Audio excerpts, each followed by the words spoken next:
ஐபாக்ஸ் நேயர்களுக்கு வணக்கம். நம்ம கடந்த பல எபிசோட்ஸாக கிரகங்களே கோவில்களா அப்படின்ற தலைப்பின் கீழே நிறைய வீடியோக்கள் பார்த்துட்டு வரோம். அந்த வரிசையில் இன்னைக்கு ஒரு அற்புதமான கோவில், நம்ம ஏற்கனவே இதை பற்றி கேள்விப்பட்ட கோவில், ஆனால் அதில் நடந்த ஒரு சுவாரஸ்யமான சம்பவத்தை பற்றி நீங்கள் தெரிஞ்சுக்கணும்.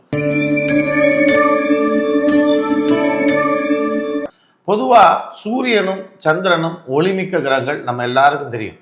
இப்போ கோச்சார கிரகங்கள் இந்த சூரியனையும் சந்திரனையும், அதாவது உங்கள் ஜாதகத்தில் இருக்கக்கூடிய சூரியனையும் சந்திரனையும் ஒரே நேரத்தில் பார்வை செய்தால் இந்த நேரத்தில் எண்ணில் அடங்கா தொல்லைகள் உங்களை சேரும்.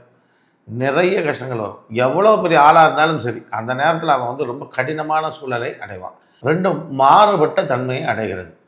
இதோடைய தன்மைகளையும் இயங்காது, சனியினுடைய தன்மைகளையும் இயங்காது. அப்போது முடிவெடுக்கிறதுக்கு உங்களுக்கு சந்திரன் ரொம்ப முக்கியம். அதை சனி பார்க்கும்போது முடிவெடுக்க முடியாது. அப்படி முடிவெடுத்தாலும் சூரியன் இதனோட உள்ள இந்த மொத்த காரியத்தையும் கெடுத்து வச்சுருவான். இது போல் அமைப்பு உள்ளவங்களுக்கெல்லாம் எந்த கோவில் அப்படின்றது ரொம்ப முக்கியம். இப்போ வடநாட்டில் இந்த கோவில் நிறைய இருக்குது, நம்ம தமிழ்நாட்டில் ரொம்ப குறைவாக தான் இருக்குது. ஆனால் ரொம்ப சக்தி மிக்க கோவில். எதனால் இந்த கோவில் நிறைய உருவாகலை?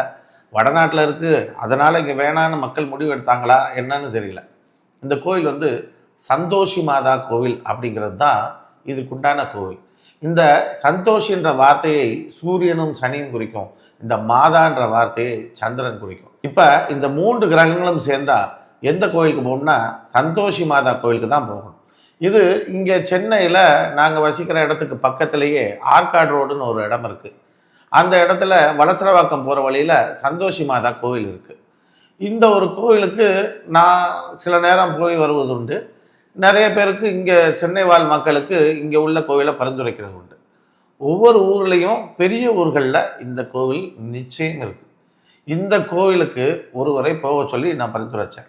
அவர் சூரியனையும் சந்திரனையும் அவருடைய ஜாதகத்தில் சனி பார்வை செய்துட்டு இருந்தது. அவர் மேஷ லக்னக்காரரு. அவருக்கு ரிஷபத்தில் சூரியன் இருந்தது, தனுஷில் சந்திரன் இருந்தது. இப்போ மீனத்தில் சனி ஏறி என்ன பண்ணுறாரு? சூரியனையும் பார்க்குறாரு, சந்திரனையும் பார்க்குறாரு. இவருக்கு ஏற்கனவே ஒரு பரிகாரத்தை நான் பரிந்துரைச்சிருந்தேன். என்னென்னா, ஒரு கண்ணாடி வளையலை வாங்கி அதை உடைங்க அப்படின்ற ஒரு பரிகாரத்தையும் அடிஷ்னலாக அவருக்கு கொடுத்துருந்தேன். இந்த வளையலை யாரெல்லாம் உடைக்கலான்னு ஒரு கணக்கு இருக்குது. அனைவரும் இதை பயன்படுத்துறது முறை இல்லை. இப்போ இவர் இந்த கோவிலுக்கு நான் போக சொல்கிறேன். அவர் மனைவியும் அவரும் 2 பேரும் சேர்ந்து நேராக நரசிம்மர் கோவில் போகிறாங்க. அந்த நரசிம்மர் கோயிலும் அவர் ஜாதக பிரகாரம் பார்த்து நான் தான் பரிந்துரைச்சிருந்தேன். இப்போ அந்த கோயிலுக்கு போயிட்டு நேராக வர்ற வழியில் இவங்க சந்தோஷி மாதா கோயிலுக்கு அவங்க வாகனத்தை நிறுத்தியிருக்கிறாங்க. நிறுத்திட்டு அவங்க மனைவி கோயிலுக்கு சாமிக்கு பூ வாங்குறதுக்காக அந்த கடையில் போய் நிற்கும் பொழுது இவர் தன்னுடைய வண்டியை நிறுத்திட்டு அங்கே வந்துட்டார். வந்தவர் அங்கே பார்த்துருக்கிறாரு, சாமிக்கு வளையல் சாத்துறது அங்கே ஒரு பழக்கமாக இருக்குது. அந்த பூக்கடையிலே வளையல்களும் நிறைய வளையல்கள் இருக்குது. இப்போ அவங்க அதை பார்த்தாங்க. பார்த்துட்டு இவர் சும்மா இல்லாமல் வளையல் வாங்கி கொடு, வளையல் வாங்கி கொடு அப்படின்னு சொல்லியிருக்கிறார். வளையல் வாங்கி இவங்களும் ஒரு 12 வளையலோ என்னவோ ஒரு வளையல்களை வாங்கி ஒரு தட்டில் வச்சு அந்த ஐயர்கிட்ட ஒப்படைக்கும் பொழுது அந்த வளையலெல்லாம் கீழே விழுந்து 12 வளையலும் சுக்குநூறாக உடஞ்சி போயிடுச்சு. உடஞ்சது மட்டும் இல்லை, அது ஐயருடைய கால்லையும் குத்திருச்சு. குத்தி ஒரே ரத்தம் வர ஆரம்பிச்சிருச்சு. ஒரே பதட்டமாகிருச்சு அந்த சூழல். அவருமே பதறிட்டார். இருங்க உங்கள் காலில் கிழிச்சிட போது இருங்கன்னு சொல்லிட்டு அவர் காலில் பாவம் ரத்தம்.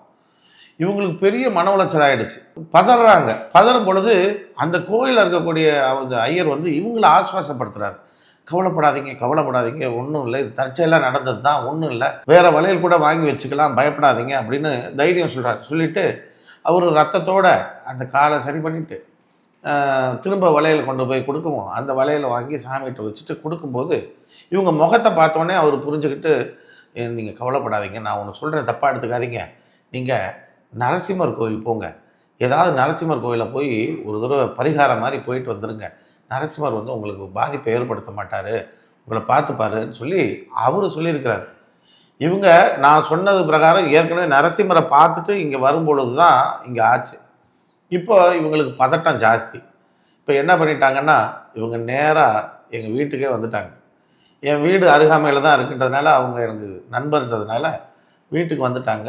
உள்ளே வந்தோன்னே அந்த பொண்ணு பதட்டமாக, அண்ணன் இது மாதிரி ஆயிடுச்சுன்னா, கோயிலில் இந்த வளையல் கொடுக்கும்போது அது கீழே விழுந்து உடஞ்சிருச்சுன்னா, அவர் காலில் குத்திருச்சுன்னா எனக்கு ஒரே கஷ்டமாக இருக்குண்ணா, அழுகையாக வருதுண்ணா அப்படின்னும் நான் சொன்னேன், இந்த ஜாதக பிரகாரம் அதுதான் நடந்திருக்கணும், அதுதான் நடந்தது.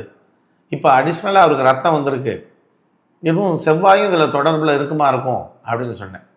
உடனே அதான் என் ஜாதகத்தை எடுத்து பாருங்கள் திரும்பவும் சொல்லவும் வாங்கி பார்த்தேன். அவருக்கு மீனத்திலேயே செவ்வாய் இருக்குது. மேஷ லக்னத்துக்கு 12ஆம் வீடு பாதத்தை குறிக்கும் இல்லையா, அது செவ்வாய் மேலே நின்று தான் சூரியனையும் பார்க்குது சந்திரனையும் பார்க்குது இல்லையா, அதனால் அந்த இடத்துல ரத்தமும் வெளியே வர வச்சுது. அது ஏங்க ஐயருக்கு ஆச்சு எங்களுக்கு ஆகலை, அது குருவுடைய வீடு இல்லையா, அதனால் ஆகியிருக்கலாம் இல்லையா அப்படின்னோடனே அந்த பெண்ணுடைய முகத்தில் அப்போ தான் ஒரு சிரிப்பு வந்தது.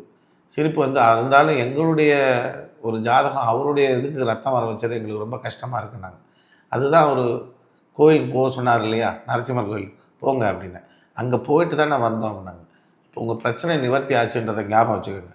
ஒரு பிரச்சனை நிவர்த்தி ஆகுதுன்னா நடக்கிற சூழல்களை கொண்டு நம்ம தெரிஞ்சுக்கலான்னு சொன்னேன். நான் ஏற்கனவே சொன்னேன், சுபமாக பேசிட்டு போனாங்க அப்படின்னா அங்கே சுபமாக நடக்கும் அப்படின்னு சில வீடியோக்களில் சொல்லியிருக்கேன். எந்த கோயிலுக்கு போகும்போது நெகட்டிவாக சில விஷயங்களை நம்ம பார்க்குறோம் அல்லது வார்த்தைகளை கேட்குறோம் அப்படின்னா அதுவும் நமக்கு சில விஷயங்களை உணர்த்துதுன்றது அர்த்தம். இந்த ஜாதகத்துக்கு நான் ஏற்கனவே வளையல் உடைக்கிறதையும் ஒரு பரிகாரமாக அடிஷ்னலாக கொடுத்துருக்குறேன். அதே சந்தோஷி மாதா கோயிலில் அதே வளையல் உடைந்து அந்த இடத்துல இப்படி ஒரு சம்பவத்தை உண்டு பண்ணியிருக்கு. இந்த நெகட்டிவாக வேலை செய்யுமா? கண்டிப்பாக வேலை செய்யாது.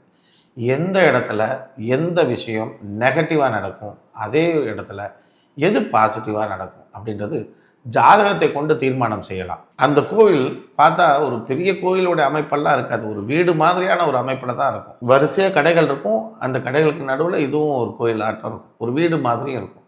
ஆனால் அந்த இடத்துல இருக்கக்கூடிய சந்தோஷி மாதா எவ்வளவு ஆற்றல் நிறைந்தவளாக இருந்திருந்தா அந்த இடத்துல அந்த வளையல் உடைய வைத்து இந்த பரிகாரத்தை நிஜம்னு காட்டுறது மட்டுமில்லை, இந்த சூரியனும் சந்திரனும் சனியின் ஆற்றல்கள் அந்த கோவிலில் பரிபூர்ணமாக இருக்கின்றதுக்கு இதுவே மிகப்பெரிய சாட்சி. அற்புதமான கோயில்கள் நம்மளை சுற்றி நிரம்ப இருக்கு. ஒவ்வொன்றும் ஒவ்வொரு அதிசயத்தையும் ஒவ்வொரு விஷயத்தையும் நமக்காக கொடுக்கறதுக்காக காத்துட்டு, எந்த கோவிலுக்கு எப்போ போகணும்னு தெரிஞ்சு போனால் போகிறோம், நிச்சயம் வெற்றியான ஒரு சூழ்நிலை அனைவருக்கும் அமையும். இதுபோல் சுவாரஸ்யமான தகவல்களும் நிறைய கோயில்கள் பற்ற அதிசயத்தையும் அடுத்தடுத்த வீடியோவில் பார்க்கலாம். அது வரைக்கும் நன்றி, வணக்கம்.